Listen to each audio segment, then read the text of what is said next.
Apa yang kau inginkan. Berbicara kepada kami Tuhan, kami antusias untuk mendengar firman-Mu. Amin. Selamat pagi Bapak Ibu Saudara-saudara, Shalom. Puji Tuhan, hari ini kita saudara-saudara akan membicarakan sebuah tema yang sangat menarik.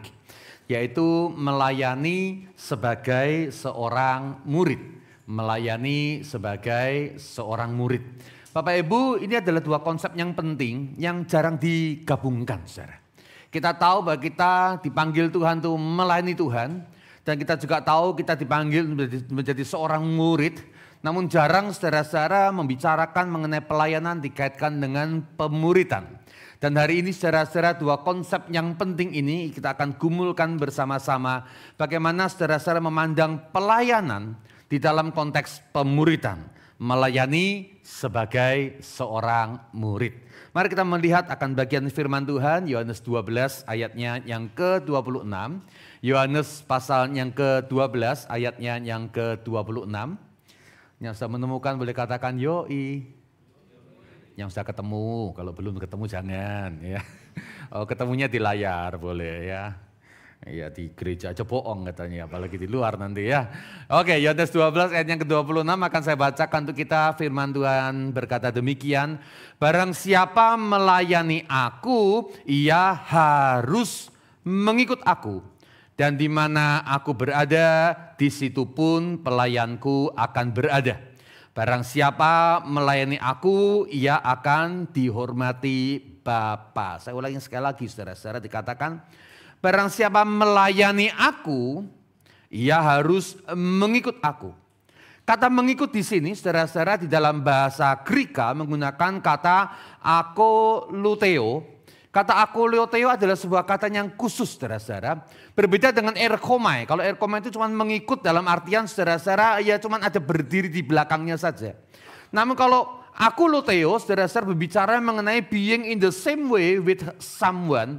Ya, atau dikatakan berada di jalan yang sama, berada di cara hidup yang sama, berjalan di tapak atau jejak langkah yang sama dengan seseorang yang kita ikuti.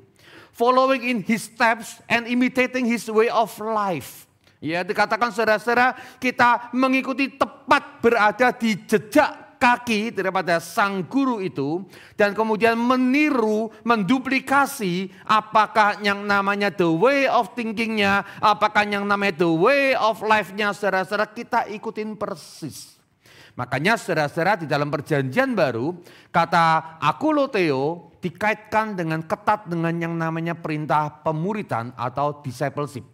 Salah satu contohnya saudara-saudara Tuhan Yesus pernah mengatakan barang siapa mau menjadi muridku saudara-saudara ya maka dia harus saudara-saudara dikatakan yang namanya memikul salibnya dan kemudian saudara-saudara mengikut menggunakan kata di dalam frase ketiga ya mengikut aku erkomai lalu kemudian saudara-saudara menyangkal salib lalu mengikut aku, bahasa Indonesianya sama kata mengikut tapi bahasa Inggrisnya berbeda. Demikian juga pada kata Grekanya saudara-saudara, kata yang ketiga ini menggunakan kata apologteo artinya adalah menduplikasi. Ya, barang siapa melayani aku, ia harus mengikut aku atau menduplikasi aku atau saudara-saudara dengan konteks kita hari ini menjadi muridku. Di mana aku berada, di situ pun pelayanku berada. Barang siapa melayani aku, ia akan dihormati Bapa. Saya yakin setiap kita sudah pernah pelayanan, saudara-saudara. Mungkin waktu sekolah minggu, remaja, pemuda, pasutri, saudara-saudara, lalu kemudian kita beranjak menua, saudara-saudara, kita pelayanan. Saya yakin setiap kita pernah melayani baik formal maupun informal, saudara-saudara. Pelayanan formal berarti Anda diteguhkan dalam sebuah kepengurusan komisi kah, menjadi seorang ketua kelompok kecil kah, saudara-saudara Anda memiliki jabatan khusus. Kalau Anda saudara-saudara secara informal mungkin Anda ikut paduan suara, mungkin Anda sekedar duduk lalu ketika ada orang datang di sebelah Anda lalu Anda mulai menyalami dengan hangat saudara-saudara sehingga orang itu merasa nyaman duduk di sebelah Anda.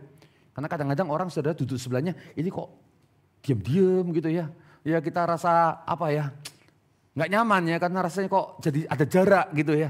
Saudara-saudara Anda memecahkan akan kebekuan saudara-saudara, Anda memberikan rasa nyaman, Anda memberikan senyum. Itu juga bentuk pelayanan saudara-saudara. Ya saudara-saudara, saya yakin setiap kita pernah terlibat dalam pelayanan. Jadi pertanyaan saya pertama kali sederhana aja, apakah di dalam pelayanan Anda lebih banyak mencucurkan air mata? Atau Anda lebih banyak bahagia dan tertawa? Lebih banyak sedih atau lebih banyak senang? Campur-campur ya, kayak gado-gado ya saudara-saudara ya. Kadang senang, kadang sedih saudara-saudara. Ya omong-omong saudara-saudara, standarnya saudara-saudara sebenarnya kalau cucur air mata itu biasa aja. Ya karena saudara-saudara seringkali kita memang harus cucur air mata, cucur keringat. Ya karena harus saudara-saudara sampai siang pelayanan, ya capek-capek angkat-angkat barang untuk setting saudara-saudara, panggung misalnya untuk sebuah acara khusus. Ya cucur duit juga kadang-kadang. Ya tapi ini masih standar sederhana, karena kitab Ibrani mengatakan saudara-saudara dalam mengikut Tuhan, kita belum sampai mencucurkan darah. Jadi standarnya saudara-saudara, yang dikerjakan oleh Kristus di atas kayu salib ketika melayani, dia sampai mencucurkan darah habis-habisan. Ya, sehingga saudara-saudara tidak ada yang tersisa lagi, baik di pengadilan Pilatus sampai di kayu salib itu darah bercucuran kemana-mana. Dan itulah yang dialami oleh para rasul juga bukan?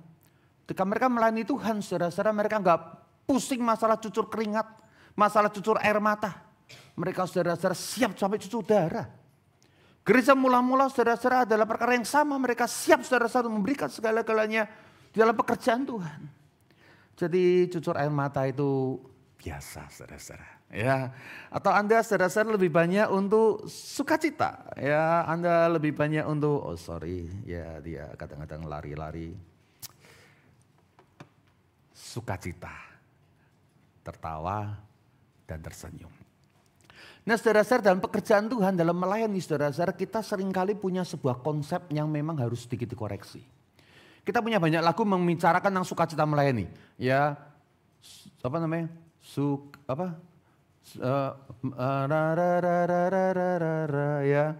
ya kita merasa saudara-saudara sukacita harus melayani itu pasti sukacita. Melayani itu bikin kita menjadi bahagia saudara-saudara. Oh iya, memang ada sukacitanya, memang ada bahagia. Cuman hari ini kita mau meneliti dengan lebih jelas. Joy di dalam pelayanan saudara-saudara sebenarnya harus dikaitkan dengan apa? Kalau kita harus mencucurkan air mata, seharusnya air matanya semacam apa, dan tatkala kita tertawa dalam pelayanan, sebenarnya kita sedang tertawa tentang hal apa. Nah saya membuat sebuah bagan semacam ini saudara-saudara, nanti saya akan tunjukkan dalam bentuk grafik, tapi saya ingin menjelaskan lebih dahulu.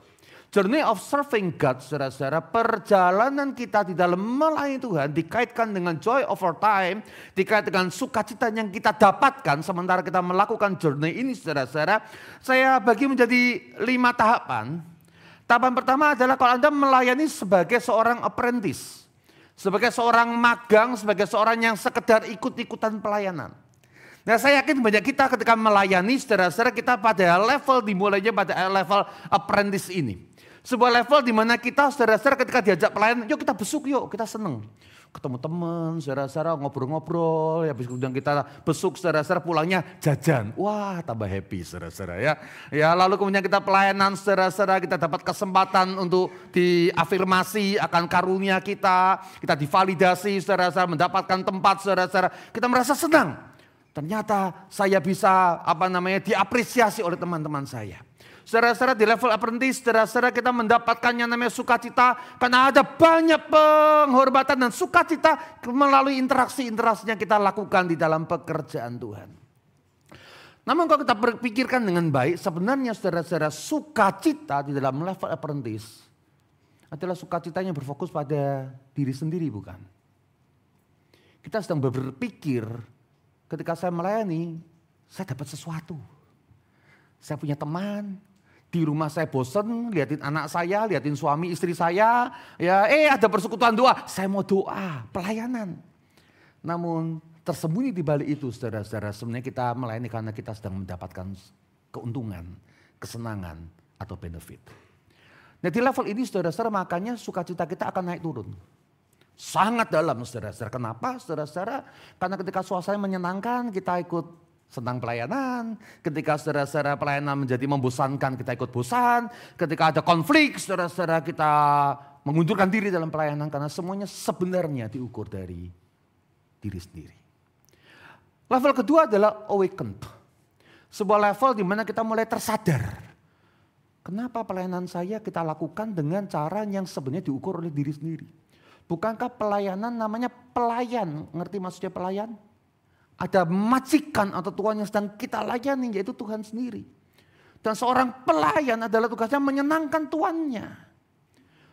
Saudara-saudara, level awaken biasanya muncul ketika kita dengar khotbah, ikut retret para pelayan Tuhan, mulai kita berpikir ulang, saudara-saudara. Kita mulai dimurnikan sebenarnya. Ketika saya melakukan segala macam ini untuk saya atau untuk Tuhan. Dan di level ini saudara-saudara mereka mulai mengambil sebuah pemikiran yang baru. Ketika mereka melayani saudara-saudara mereka mulai belajar memaknai pelayanan itu.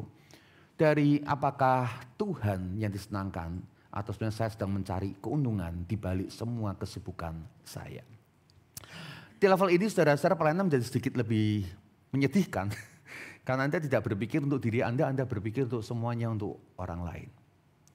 Namun saudara-saudara di titik berikutnya adalah yang saya sebut dengan yang namanya committed servant. Committed servant adalah orang saudara-saudara yang melayani dengan sepenuh hati, dengan sepenuh komitmen. Kenapa kalau Anda sekedar awakened, sadar ketika tantangannya sangat besar.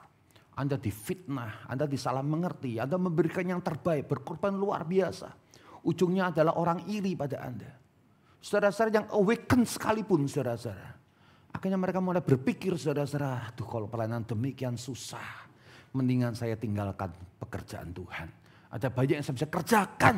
Kalau enggak di gereja ini, di gereja lain juga bisa. Mungkin orang berpikir semacam itu saudara-saudara.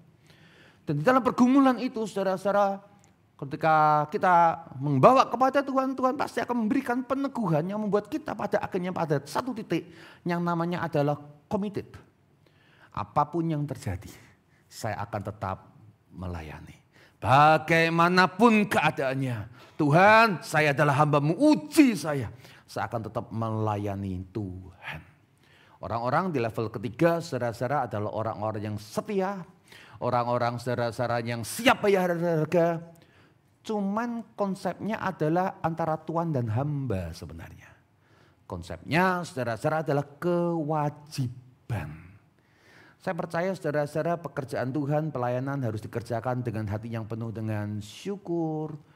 Karena kasih Tuhan kita ingin membalas akan cinta Tuhan dan kita melayani dengan penuh cinta. Amin. Kita nggak mau saudara-saudara pelayanan karena terpaksa. Orang yang committed saudara-saudara dia melayani dengan luar biasa. Cuman dalam tanda kutip saudara-saudara ada bagian di mana dia merasa aduh kok berat sekali. Lalu ibu-ibu yang punya anak kecil yang masih sekolah. Kalau Anda bangunkan anak Anda pagi-pagi sebelum sekolah. Ya, anak Anda terima kasih atau marah-marah? Kenapa Anda besok masih mau bangunin dia? Masih mau dimarah-marahin lagi? Ini namanya adalah saudara-saudara pelayanan karena kasih. Walaupun Anda tahu kalau bangunin anak nanti dimarahin lagi. Belum tentu anak terima kasih toh. Tapi Anda lakukan lagi.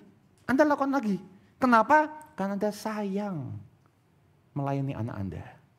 Seorang suami yang kerja keras, banting tulang dibanting-banting. Ya masuk kantor dimarahin bosnya, dimarahin pelanggannya, segala macam urusan. Kenapa besok mau kerja lagi? Karena dia tahu apa yang dia kerjakan untuk melayani keluarganya dan dia melakukannya karena cinta. Jadi saudara-saudara yang namanya committed harus diubah. Sampai satu titik saudara-saudara dia menyadari bahwa saya ingin melayani oleh karena cinta pada Tuhan. Seperti seorang bapak yang cinta pada anaknya dan rela melakukan segalanya. Seperti seorang ibu yang cinta pada anaknya.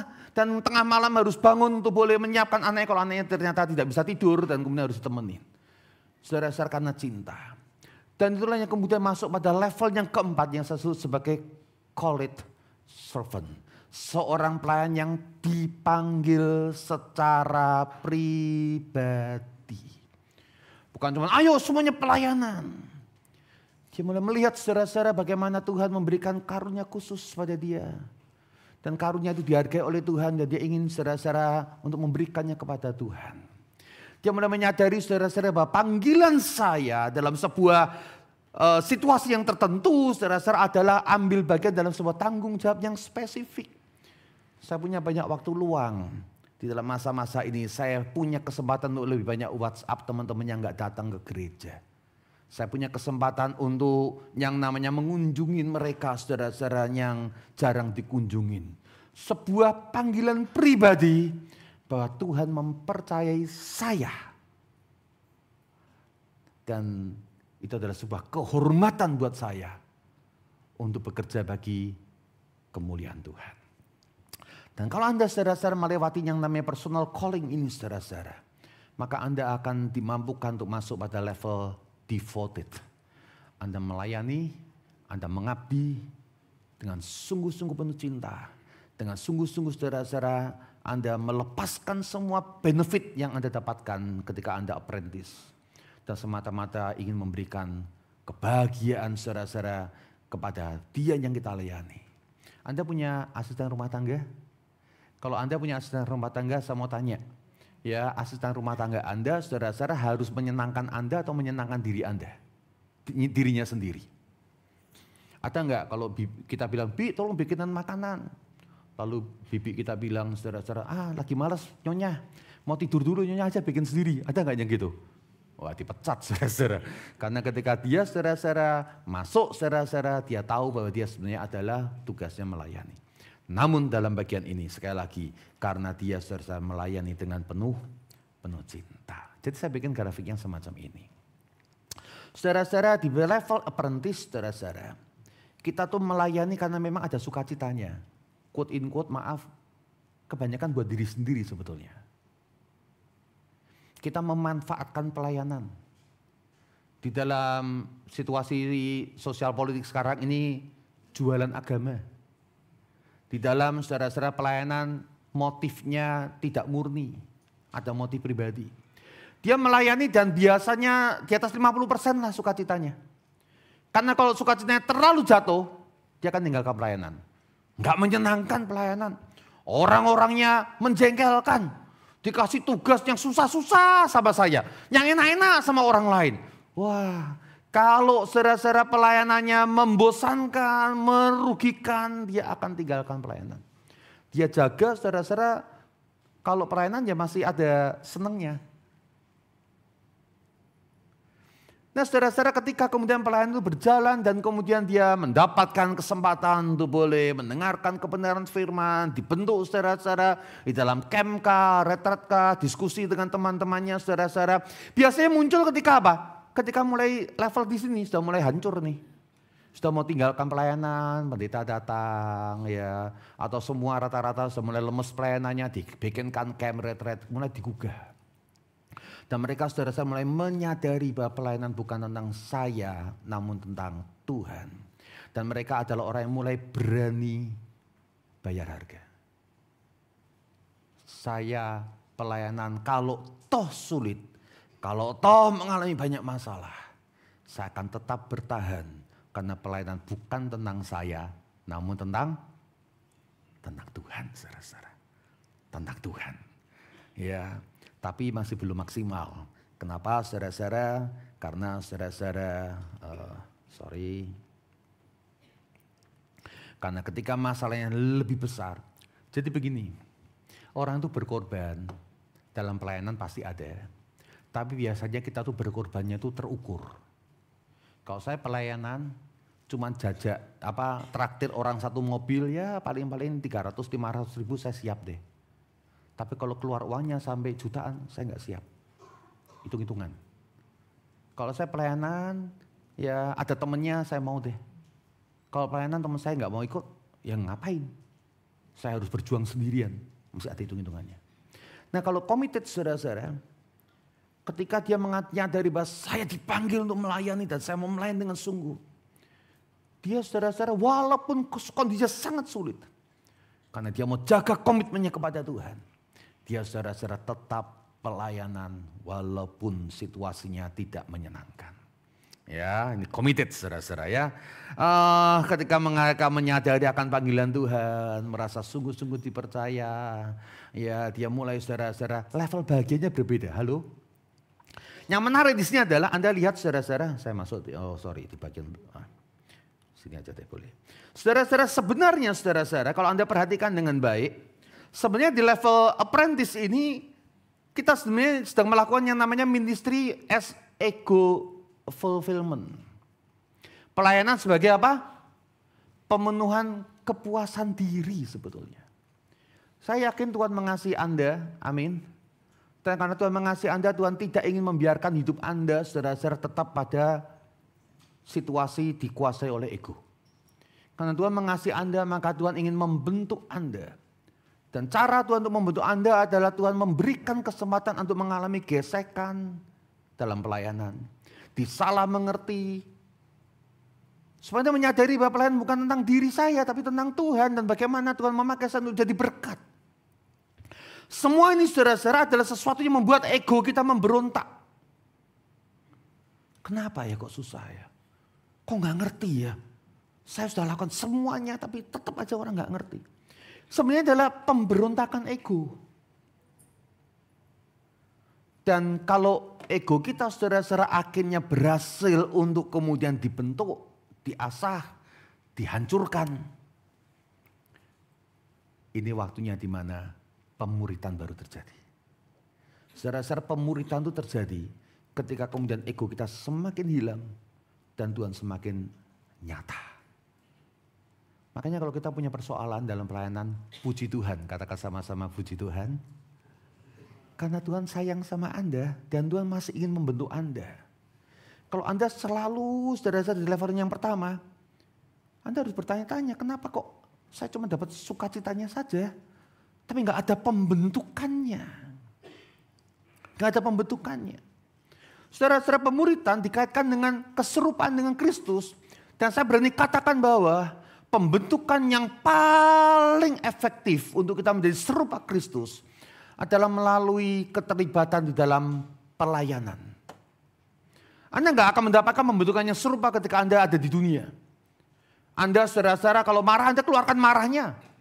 Anda saudara-saudara tidak pernah saudara-saudara belajar tentang yang namanya karakter sabar.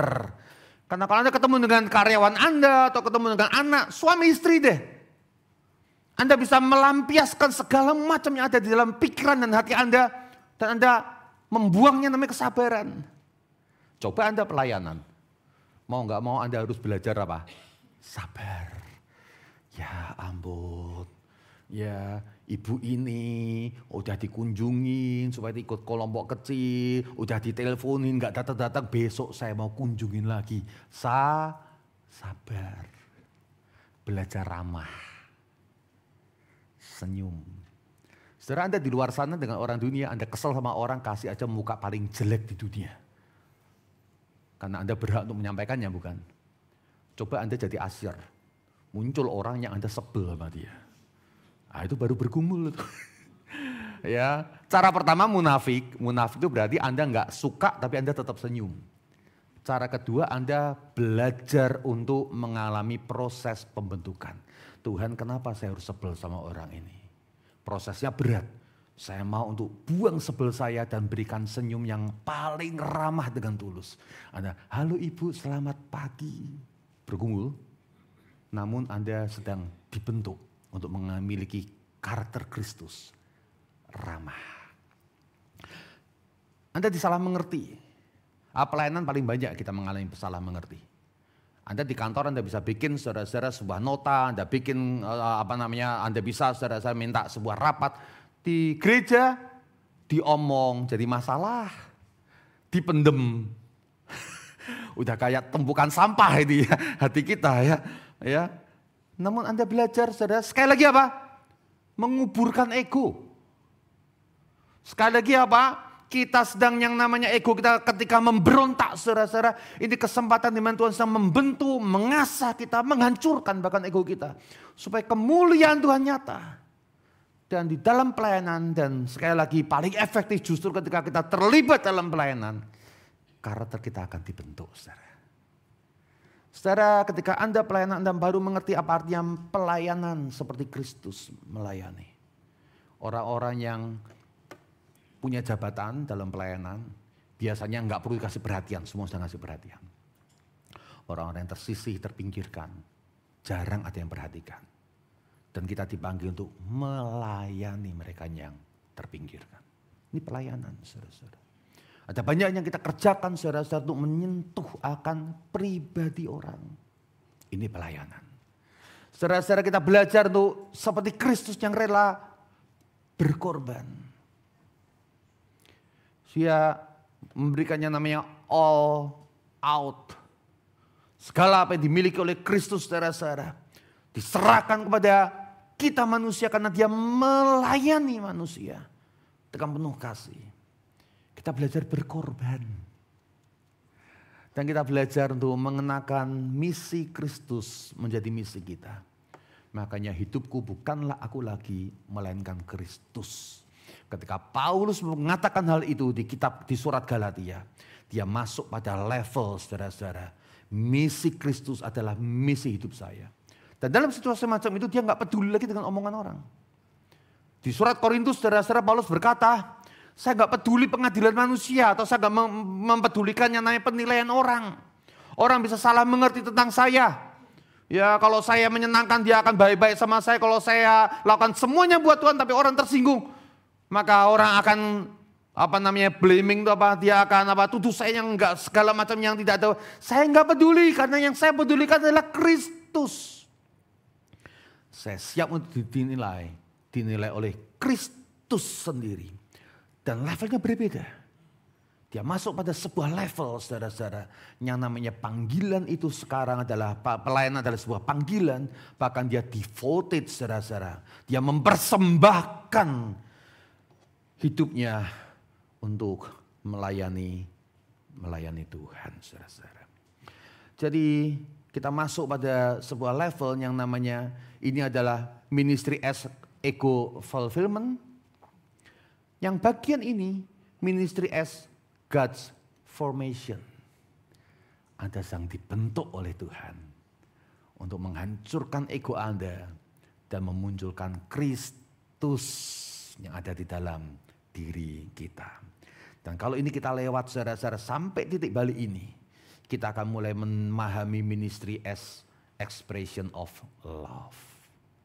Ekspresi cinta kita kepada Tuhan. Saudara-saudara, kita bahagia, bukan sekedar sukacita biasa, namun sebuah kebahagiaan persis seperti tadi. Ya, kita bangunin anak kita, ya anak kita bisa sekolah tidak terlambat, kita yang senang. Anak kita berangkat dengan marah-marah, tapi kita yang senang. Kenapa? Anak saya bisa sekolah dengan baik. Anak saya bisa nilainya bagus. Anak saya bisa makan pagi hari. Ketika kita masak, saudara-saudara, dimakan dengan lahap. Anaknya yang makan, kita yang senang. Kita yang melayani, kita yang bahagia. Karena apa? Ekspresi cinta, saudara-saudara. Ya, ministry as expression of love. Mari kita kembali pada ayat kita, saudara-saudara. Firman Tuhan berkata, barang siapa melayani aku, ia harus mengikuti aku, atau ia harus persis mengikuti jalan hidupku, karakterku, pengorbananku, the way of ministry daripada Kristus, bahkan yang namanya misi hidup Kristus. Saudara-saudara, mari kita mulai belajar melayani, dijadikan satu paket dengan pemuridan. Karena sekali lagi pemuridan yang terbaik dibentuk ketika kita pelayanan. Kelompok kecil tentu saja bisa memberikan kita sebuah komunitas yang saling menguatkan, saudara-saudara. Tapi secara umum di kelompok kecil itu ada banyak kebahagiaan masih. Ya, karena saling memperhatikan dan segala macam. Pelayanan itu betul-betul penghancuran ego.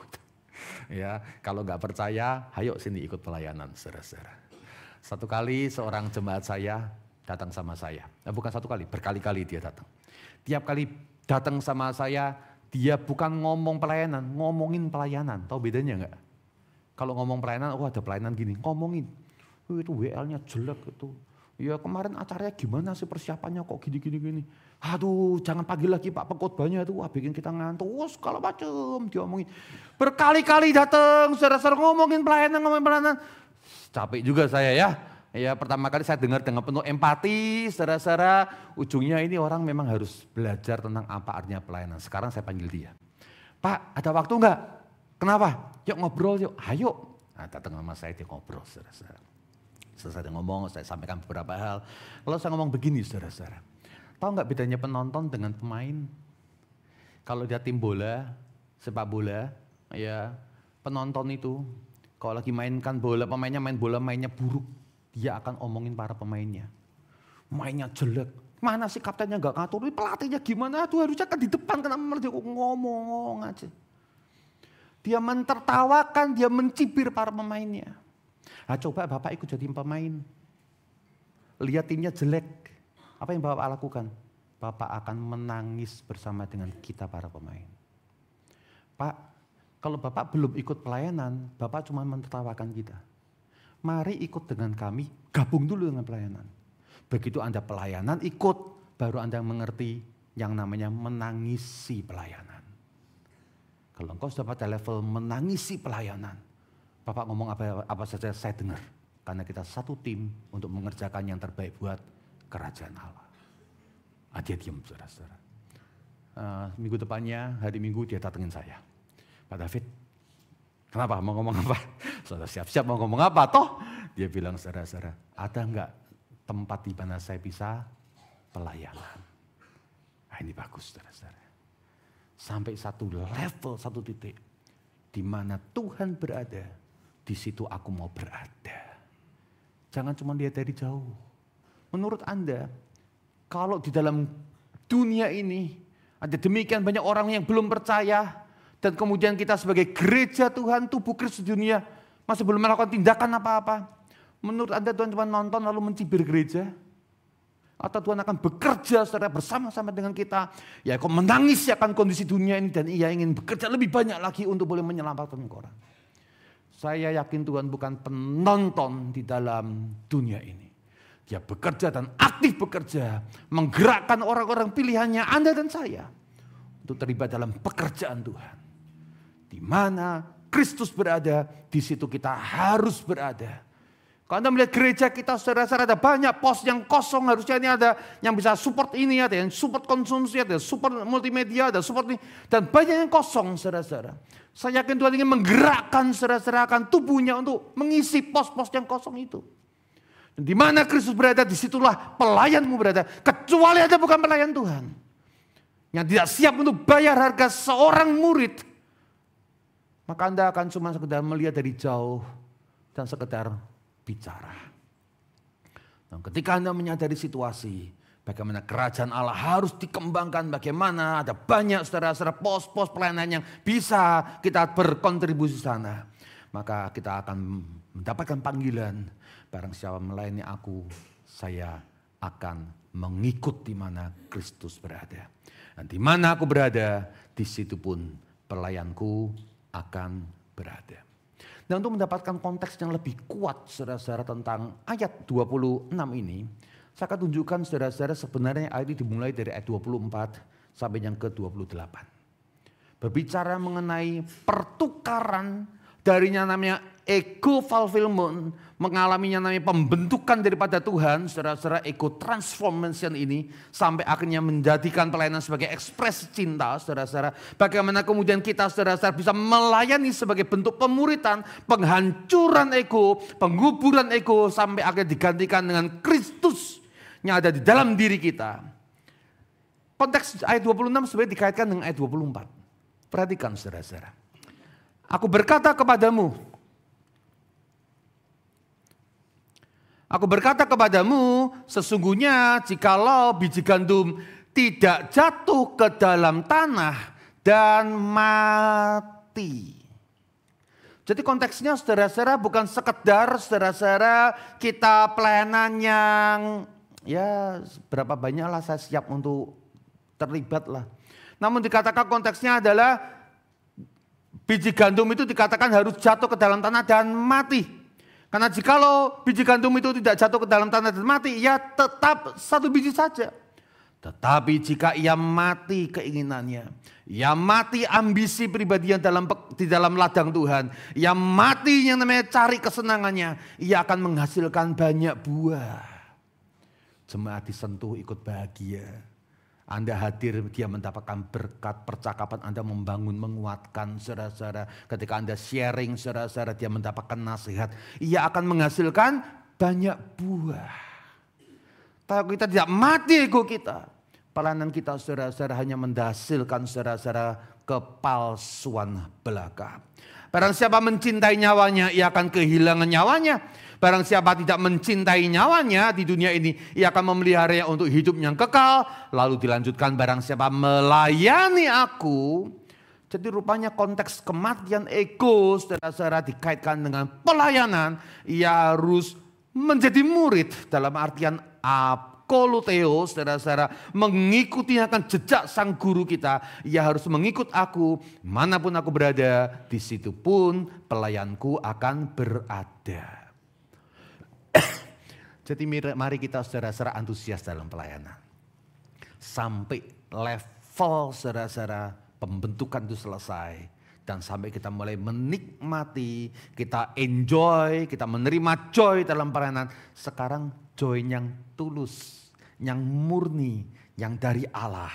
Karena kita membahagiakan akan sesama dan kita menjadi kemuliaan buat Tuhan. Lalu Tuhan lanjutkan macam ini. Ini ayat 26b itu agak mengagetkan saya, saudara-saudara. Barang siapa melayani aku, ia akan dihormati Bapa. Saudara, kita tahu di dunia ini cari respect itu sulit. Mendapatkan penghormatan itu gak gampang. Orang barat mengatakan respect itu harus diperjuangkan. Namun Tuhan Yesus berkata, cara kamu untuk dihormati Bapa adalah buang egomu, layani Yesus, dan Bapa akan menghormati kau. Saudara, di konteks timur ini kita tahu yang namanya senioritas ya. Orang yang senior harus dihormati, yang junior harus menghormati. Saudara-saudara, dalam konteks ini saudara-saudara dikatakan Yesus Allah Bapa, dia akan hormati orang yang modelnya kayak gini. Kalau kita sungguh-sungguh melayani Tuhan sebagai sebuah panggilan pribadi dengan penuh dedikasi, Bapak angkat topi sama kita. Ya. Bahasa Yunaninya saudara-saudara bukan respect, tapi honor itu sebenarnya poinnya adalah dianggap berharga. Bapak akan menghargai Anda. Dan ketika Tuhan mengatakan itu, Bapak akan menghormati. Hati Yesus itu sampai tergugah. Kok bisa? Ya, dalam budaya Yahudi sama, yang senior itu harus dihormati. Kok bisa sampai Bapak akan menghormati kita? Maka dikatakan ayat yang ke-27, sekarang jiwaku terharu. Apa yang akan kukatakan? Sampai yang namanya Bapak akan menghormati para pelayannya. Apa yang akan kulakukan? Saudara, konteksnya jelas adalah konteks di mana Yesus akan menceritakan tentang yang namanya jalan salib, saudara-saudara. Maka dikatakan, Bapak selamatkan aku dari saat ini. Ini kesempatan untuk menunjukkan pengorbanan yang terbesar habis-habisan. Tidak, kata Yesus. Sebab untuk itulah aku datang ke dalam saat ini. Bapa, muliakanlah namamu. Maka terdengarlah suara dari sorga, aku telah memuliakannya dan aku akan memuliakannya lagi. Saudara, kita bikin saudara-saudara Yesus hatinya tersentuh. Melihat yang namanya pelayanan kita dengan tulus hati. Dan kita saudara-saudara mendapatkan sukacita sejati dan mendapatkan respect dari Bapa. Jadi bagaimana kita melayani sebagai seorang murid? Saya akan bikin sebuah konklusi, saudara-saudara. Mari pelayanan jangan di level pertama saja. Sebagai apprentice. Mari masuk pada level yang lebih jauh. Pelayanan sebagai proses pembentukan. Ketika kita dibentuk Tuhan dalam pelayanan, puji Tuhan. Sekali lagi katakan puji Tuhan. Karena kita punya kesempatan untuk semakin serupa dengan Kristus. Di level itu setelah kita masuk yang namanya titik balik dari egosentris berpusat pada self, pada diri sendiri menjadi Kristus-sentris, maka kita mulai mengalami yang namanya sukacita sejati. Persoalan bagaimana berani tetap bersukacita karena saudara-saudara Tuhan yang sudah memberikan lebih dahulu buat kita dan kita melayani pada pribadi yang betul-betul kita kasihi itu. Ini gambarnya. Sampai pada satu titik, ini namanya esensi pemuridan nih. Ya dibentuk sampai akhirnya saudara-saudara mengalami yang namanya sukacita sejati. Dan Tuhan berkata, Barang siapa melayani aku, ia akan dihormati Bapa. Saudara perhatikan sumbu ini, saudara, ini adalah level of joy. Level sukacitanya kita. Tapi ini adalah level of maturity. Level kedewasaan rohani kita. Nah, saya berdoa Anda nggak perlu banyak-banyak mengalami titik perubahannya sampai di level paling bawah. Sampai harus cucur air mata berember-ember, saudara-saudara. Ya, saya berdoa ya sampai dikit aja langsung naik, saudara-saudara. Ya, namun saudara-saudara kalau toh harus di bawah, puji Tuhan. Apa? Puji Tuhan. Saudara-saudara, saya mendapatkan informasi bahwa ini adalah bulan di mana kita punya kesempatan untuk pelayanan. Ada ministry fair ya kalau nggak salah ya. Ada banyak saudara-saudara pos-pos di mana kita bisa terlibat dalam pekerjaan Tuhan. Struktural ataupun non-struktural saudara-saudara. Yang ada situasi di mana kita tahu kita punya karunia. Jangan sampai satu pun di antara kita nggak ambil bagian dalam pelayanan. Kita terlibat supaya mengalami pembentukan Tuhan. Dan kita saudara-saudara melayani untuk Tuhan melalui dan di dalam GKY Getting Transformed ini. Mari kita datang kepada Tuhan, kita mau berdoa.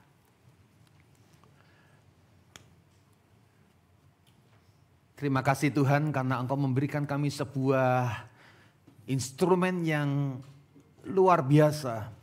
Sembari kami Tuhan Yesus menjadi berkat bagi orang lain. Sembari kami dibentuk oleh Engkau menjadi seorang murid.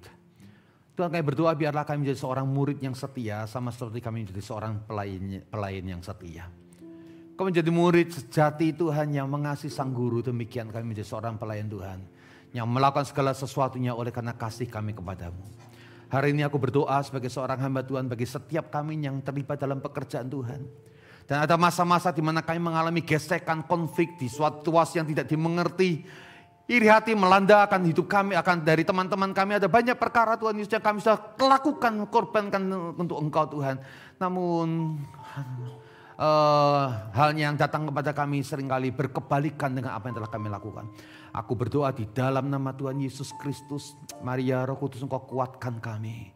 Tetap Engkau teguhkan kami biasa mengerti akan apa artinya panggilan melayani Tuhan itu ya Tuhan. Aku berdoa di dalam nama Yesus Kristus penghiburan yang daripada Roh Kudus biar turun atas kami. Dan mencelikkan akan mata kami bahwa itu adalah kesempatan Engkau memurnikan kami. Engkau memurnikan hati kami. Engkau memurnikan akan makna pelayanan kami. Engkau memurnikan akan pikiran kami dengan firman-Mu. Dan melalui setiap peristiwa itu Tuhan, kami diubahkan menjadi semakin serupa Engkau. Melalui semuanya itu ya Tuhan, kami menemukan sukacita sejati di dalam setiap situasi pelayanan yang kami jalani. Berkati setiap kami Bapa Surgawi untuk dengan penuh syukur dan sukacita terlibat dalam pekerjaan Tuhan. Dan mari Tuhan dalam kasih sayang-Mu yang besar terus bentuk dan proses kami untuk menjadi kemuliaan bagi nama Tuhan. Ini doa kami di dalam Yesus Kristus. Amin.